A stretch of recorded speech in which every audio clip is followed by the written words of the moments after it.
Billy Ripken wasn't exactly a great baseball player. The 1-2 pitch, line drive, right at Wayne Tollison. I mean, maybe he wasn't awful, but he certainly was not an all-star. Fastball, chopper to third. Wayne Tollison to Jack Clark. He was always in the shadow of his older brother Cal, you know, the Hall of Famer. Big chopper, that's up the middle. With that first. Now, Billy wasn't awful, but his 6 WAR and 12 seasons is not exactly Cooperstown material. He was kicked out of his first major league game by Mike Riley for arguing pitches. First ejection of his young. And plays like this were far too common in that awful 1988 Baltimore Orioles season. Center, that will fall.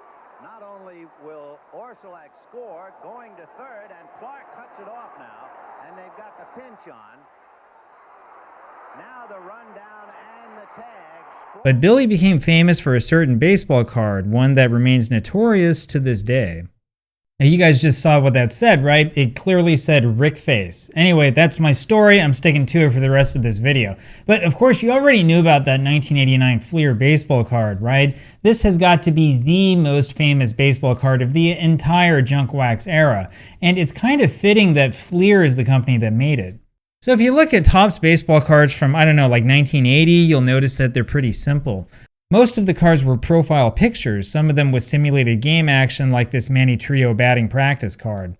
It was pretty common for position players to pose with bats like this, and honestly, these poses are really boring. Maybe you'd see an action card like the famous Rickey Henderson rookie card once in a while, but this was pretty rare, and after all, you really can't see his face. This was the standard way of making baseball cards, and it stuck for years, up until the early 1990s when they finally realized you could make baseball cards of like action and people would buy it. Anyway, Fleer and Donruss were expected to adhere to that traditional way of doing things when they started making cards back in 1981. So the truth is that those early Fleer sets were really boring. Not only were the cards really ordinary, but they were also filled with errors, like this John Littlefield reversed image card from 1982. Sure, they corrected the error early in the process, but it's kind of a lame picture either way. Anyway, it really wasn't until 1984 that Fleer started to mix things up a little bit with infamous cards like this Glenn Hubbard snake card. Now, you would think that at least somebody in the industry would be happy for some change, right? Well, you would be wrong. Fleer received a lot of criticism for daring to do something creative with its cards back in 1984. In particular, Cy Berger of Topps was furious with that Hubbard card and claimed that it was damaging to children. The Major League Baseball Players Association noted that the photos were supposed to be, baseball related. I'm guessing that they weren't too happy about this Jay Johnstone Budweiser umbrella hat card in that case. And hey, at least the broken bat that Dwayne Coopier holds here was once used to play baseball, right? Anyway, Fleer had developed this reputation for making creative and unusual cards over the years. Even so, Fleer as a company was clearly not prepared for the sort of reaction that the Rick Face card would cause. You can only imagine how happy kids were when they tore open their brand new Fleer packs in January 1989 and came across this beauty. Since it takes a little while for word to spread, events like this one in Delaware in early January 1989 showed a picture of Billy's 1988 Fleer card. I'm curious to know if any kids brought Rick Face cards over for him to sign. Anyway, it wasn't until January 19th that the Baltimore Sun reported the error. That was about 3 weeks after the first cards went up for sale. Now, in ordinary times, this would be a pretty big problem, but you would think that the quality control people over at Fleer would have caught this sort of thing, right? Well, maybe, but when you think about it, I think there are a couple of reasons why they might have, closed one eye and sort of looked over the problem. The first is the fact that it actually does look like it says Rick Face, unless you take a second to, really look at the card. The bigger problem, though, is that the late 1980s was the era of printing baseball cards in huge quantities. The common sense in the industry at that time was that printing cards was like printing money and that you needed to print as much as you possibly could. There are so many 1989 Topps cards out there, I swear that they grow in barren fields along with the other weeds. And I owned so many 1988 Donruss cards when I was a kid that they still haunt me in my sleep. So we probably shouldn't be too surprised that Fleer cut a few corners when it came to quality control. Now, I really, really need to emphasize the fact that like a bajillion of these cards were printed. Yeah. I mean, I know that everybody in the baseball card industry realizes eventually that the old junk wax era meant that there were a ton of cards printed. But you need to know that the print run totals back then were like triple the print run totals today. And there were more companies in the industry back then than there are now. I mean, if you were not alive and, actively collecting cards in like 1989 or 1990, I'm going to tell you, you just don't know what it was like. You could buy baseball cards back then in every possible store. I mean, every possible store, right? Like the conventional wisdom as well was that all of this stuff will be worth millions of dollars someday. So parents were buying this stuff for their kids like it was going out of style. And besides, with so many cards being printed every year, Fleer really needed to do something to stand out. And, well, it's possible that Fleer wanted a little bit of controversy to push its product ahead of the competition. Only 2 days after the original report, stores in places as remote as Billings, Montana, reported that the card was selling for $30 a pop and moving up quickly. That story spread, and before long, the prediction that the Rick Face Uncensored card would hit $100 by the summer seemed like a sure bet. Well, that's one way to get people to buy your crappy junk wax, right? And believe me, the 1989 Fleer baseball set absolutely is junk wax. It doesn't matter that it's got the most infamous baseball card of all time. They printed so many of these cards that you could use them to like wallpaper, your room. If you were out of toilet paper during the pandemic, 1989 Fleer baseball would have been a very cost-effective alternative. Now this is where it gets strange. A complete factory sealed 1989 Fleer set costs about $30, though you can get it cheaper if you look around.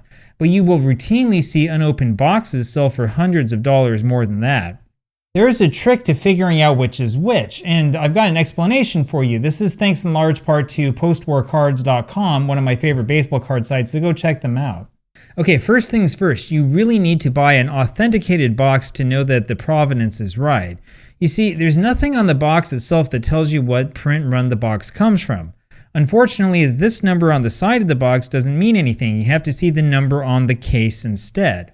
Keep that in mind before you spend $130 on some random box. You're likely getting a box from a later case.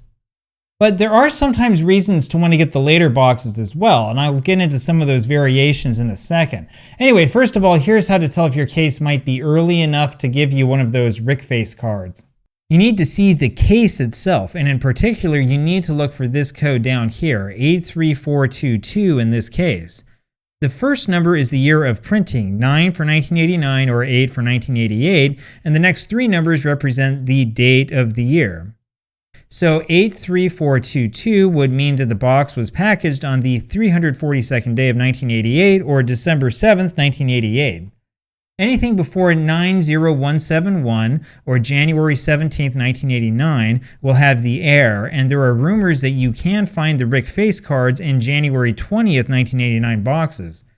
And so if the baseball card exchange tells you that the case had code 83231, like right here, you know you've got some good Rick Face action in those boxes.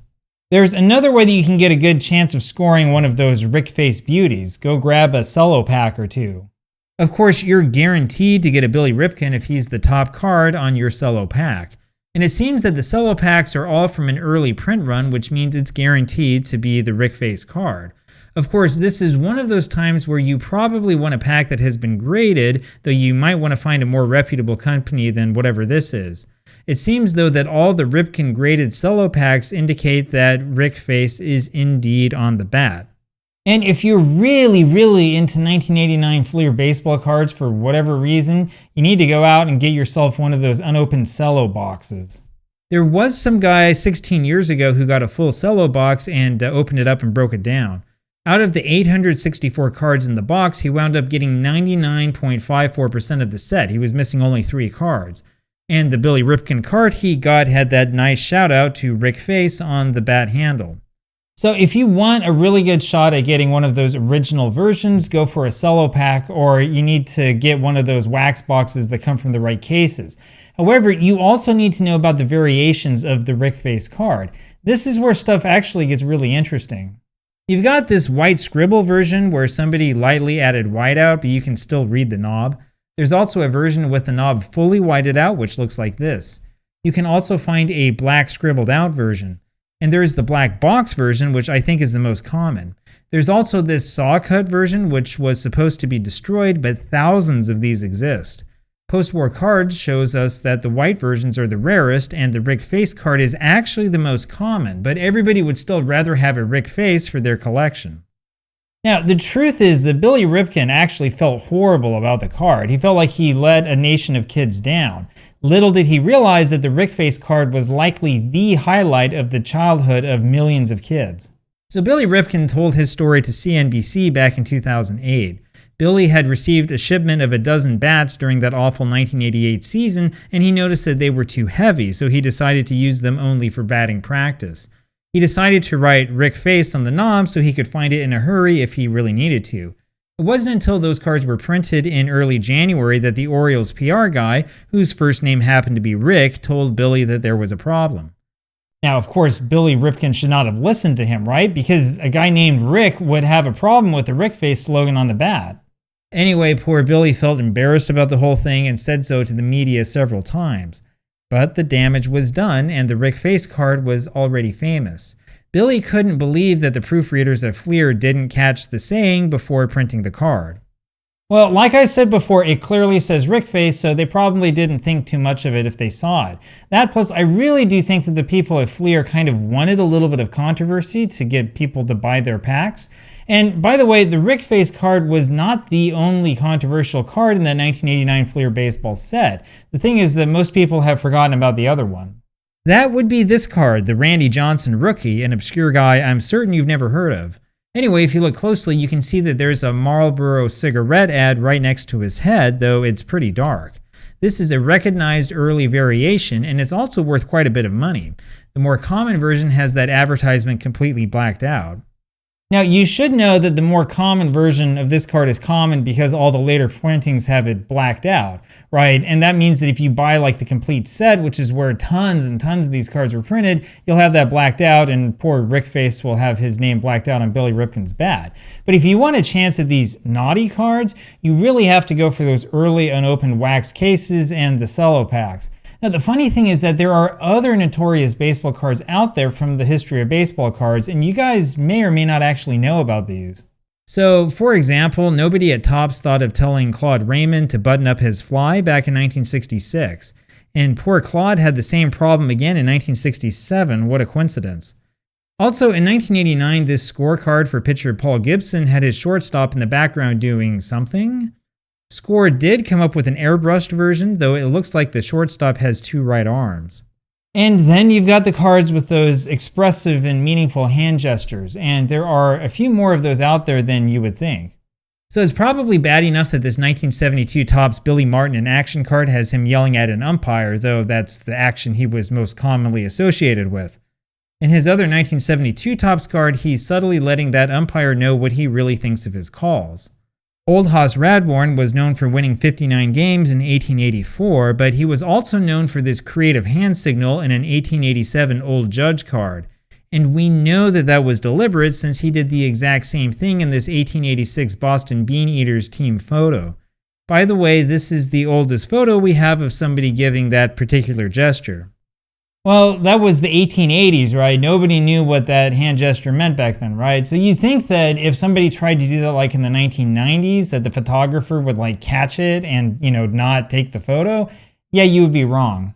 It's kind of hard to see, but Frank Thomas also gives a one-fingered salute in this 1991 Upper Deck card. And just in case you thought that was accidental, here he is again in his 1994 Topps Stadium Club card. There's no doubt this time around. And Fleer was guilty of a few of these as well, such as this printing artifact on a few 1981 Fleer cards that seem to show a middle finger raised in the air. Anyway, there you go. There's the history of all of the obscene and lewd baseball cards out there, at least that I'm aware of. But the most famous of them is undoubtedly that Billy Ripken card. The Billy Ripken card will likely be remembered for decades to come. It's probably going to be famous for my entire lifetime. In fact, it may be famous for centuries. And it's kind of a funny thing, right? So Billy felt really, really bad about it. Like I said, he felt like he let the nation down. And yet that stupid message on the knob of his bat means that Billy Ripken will live forever in baseball lore. Kids are always going to want his card. even if they get sick of cards of Cal Ripken Jr., who everybody knows was, the Hall of Famer, the Iron Man, and so on. So Billy Ripken, hold your head up high.